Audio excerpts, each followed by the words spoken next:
What is the ROI of podcast advertising? How reliable is the downloads metric? And will we spend another $200,000 sponsoring podcasts in 2020? Keep watching, because in this episode we're talking about the good, the bad, and the ugly of podcast advertising.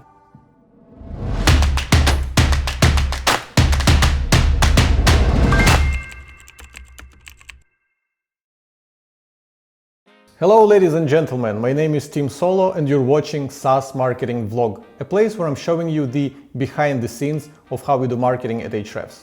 So last year we spent nearly $200,000 sponsoring podcasts. And you're probably wondering, how did we justify spending so much on this marketing channel? Well, it all started about 3 years ago when we first tried to run podcast ads. For our first ever advertising campaign, we found 5 podcasts that seemed like a good fit and created a landing page with a special offer for their audience. And here are the numbers that we've got. We spent a total of $14,000 on these podcast ads, which brought 339 visits to our landing pages, which resulted in only 11 signups to our free trial. This means we paid about $42 per visit to our landing pages and almost $1,300 per one trial signup, all while giving a special discounted offer to these people. That's when I thought we would never pay for podcast sponsorships ever again. But here's what's happened next. Not long after that fiasco, I attended a marketing conference in the US. And as I was chatting with the attendees and telling them that I work at Ahrefs, one of them said to me, "Ahrefs, I've heard about you guys on a podcast just recently. I'm not in the market for an SEO tool right now, but it's very cool that you guys are sponsoring my favorite podcast." That's when it all clicked and we learned our first lesson about this marketing channel. Lesson number 1, podcast advertising is not meant for direct lead acquisition. It was actually quite foolish to expect that people would go and sign up for a pretty advanced piece of marketing software just by listening to a 30-second ad in a podcast. Observing my own habits, most of the time I listen to podcasts when I'm commuting or running errands, both being very bad times for a call to action, even if the offer is super good. So even though our data had clearly shown that the direct ROI of podcast ads was terrible, by running ads in popular shows in our niche, we were improving our brand awareness while also associating ourselves with the podcast that people love and trust. That is how we realized that the main objective for our podcast sponsorship is to get maximum exposure for our brand. So we stopped tracking our referral traffic and stopped offering special deals to convert leads. The only thing we now wanted to track was how many people would hear our ad. I know it's not the best KPI to invest $200,000 into, but as a wise man once said, half the money I spend on advertising is wasted. The trouble is I don't know which half. Lesson number 2, understand the downloads metric. Tracking your brand exposure from podcast ads is actually quite tricky. The only metric you have is downloads, and it's not as straightforward as it seems. You're tempted to think that the number of downloads equals the number of people who have heard your ad, but it's not quite the case. If you have a podcast app on your phone, you might have noticed that new episodes are downloaded automatically. Well, there you go. A new podcast episode can be downloaded to thousands of devices, but there's no guarantee that all these people will listen to it. Observing my own habits, I barely listen to 1 in 10 episodes that my phone downloads for me. On top of that, many people syndicate their podcasts to a few different platforms: iTunes, SoundCloud, Spotify, Google Podcasts, YouTube, etc. And aggregating downloads data from all these platforms comes with yet another layer of flaws and discrepancies. In other words, podcast analytics is still a wild west, and you should treat this downloads metric with a grain of salt. But as lousy as it is, you don't really have any alternatives that would give you a better idea of your ad performance. Lesson number 3. Look at the number of downloads per episode. Here's one pesky thing that we've come across a bit too often. When we were asking podcast hosts how many downloads they get per episode, what some of them gave us was the total number of downloads that their podcast gets per month. This number is often big and impressive, but it only makes sense if they offer dynamically inserted ads, which means that your ad will appear in all their previously published episodes at once. And most of the time that's not the case. So if you're only looking to sponsor 3 to 5 episodes of their show, then ask for the average number of downloads per episode. Their monthly numbers are irrelevant in this case. Lesson number 4. Check the number of reviews on iTunes. One way to gauge the popularity of a podcast before you even reach out to them is by the number of reviews they have on iTunes.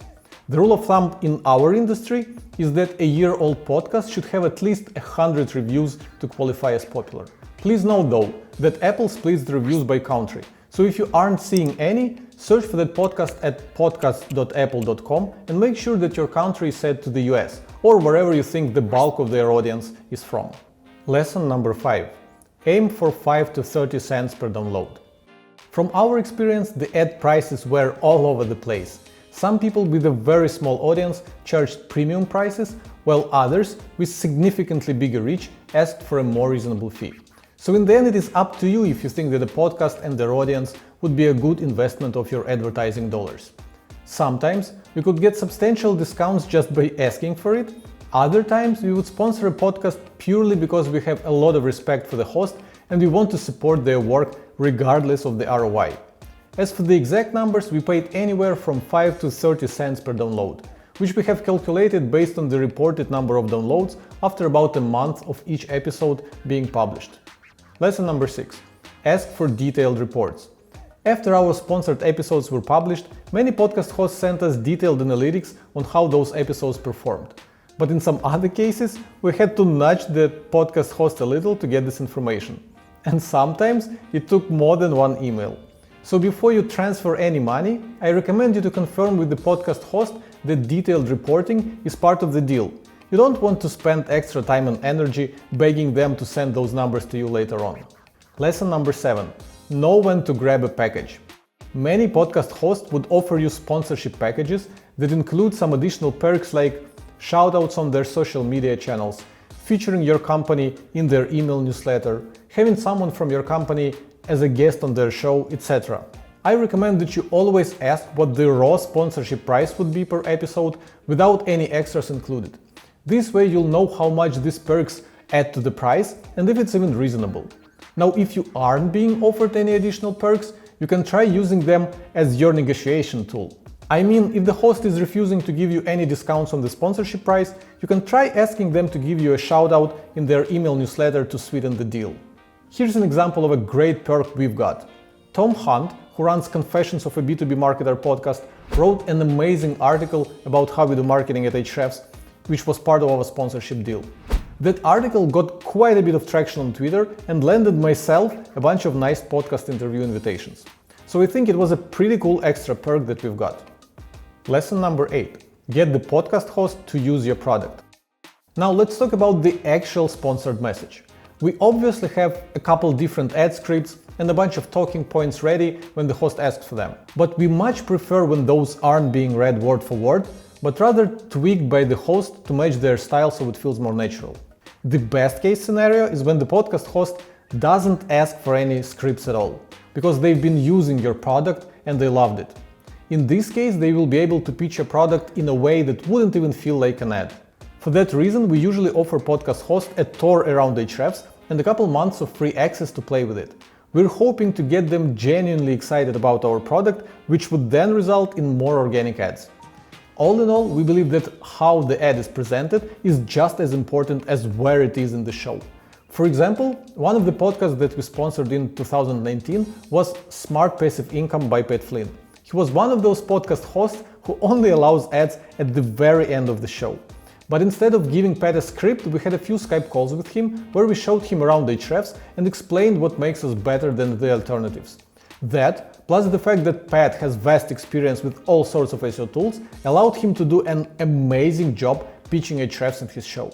Actually, it was Glenn Alsop from Viper Chill who first recommended this product to me, and it's been game-changing for me and my team in terms of how we understand what we should be writing about, how to write about it, and really where to spend most of our time. And even though our ad was at the very end of the episode, we know for sure that it has performed well. We ask every new user where they learn about Ahrefs upon signing up, and quite a few people mentioned Pat Flynn's podcast shortly after it was aired.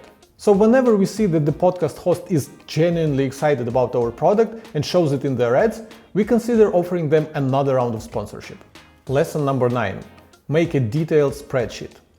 Now that you know quite a bit about how podcast sponsorship work, you can be quite strategic about planning your ad budget. I suggest you create a spreadsheet with a list of all relevant podcasts in your industry and then reach out to all of them so that to fill in all the variables that we have just discussed.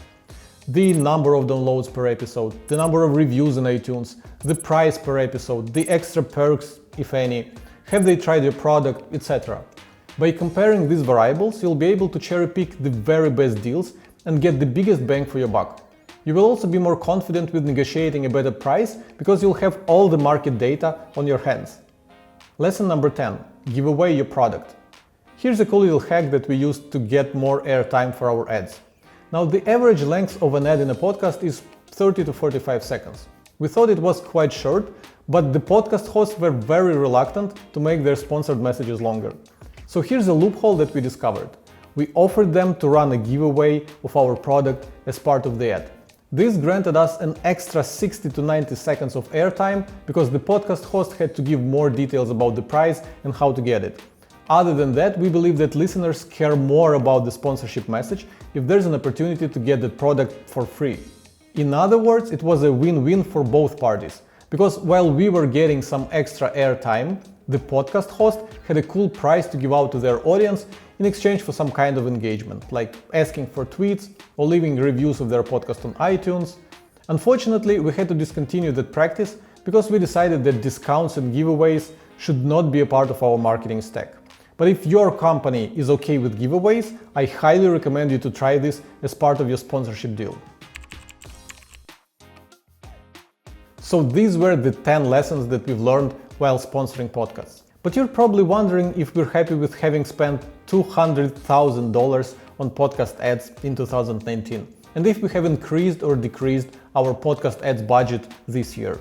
As you can tell by now, there's no way to properly measure the ROI of podcast ads.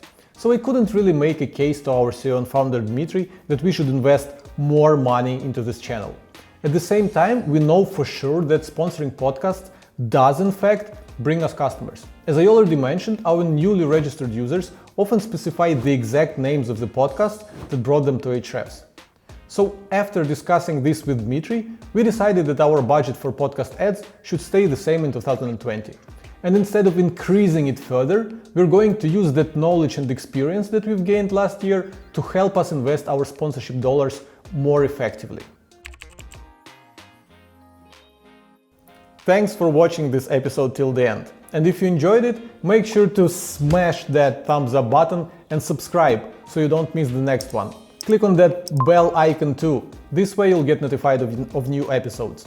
And as always, I'm giving out a free 30-minute Skype call with me where we can talk about your marketing and discuss any challenges that you're facing. Just leave a meaningful comment below and make sure to add the hashtag Team30. I'll see you in the next episode.